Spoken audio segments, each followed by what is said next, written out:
Hey guys, just want to show you something. You don't want to be stuck with the bill repairing if you're doing a property flip or you're buying a property for yourself.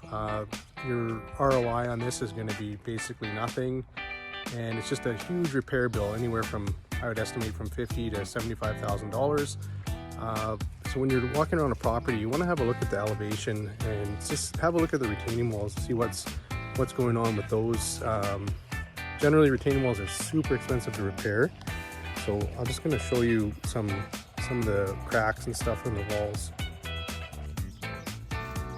So when you're looking behind this wall here, look at this cinder block crack. All coming out, it's leaning in the wrong direction.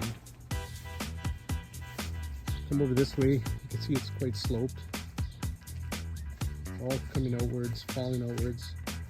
Done some small repairs.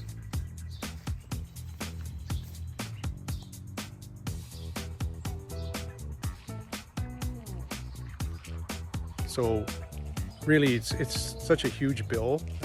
You'd want to have that factored into the purchase price and have at least 3 quotes from quality contractors to see what that's going to cost to repair.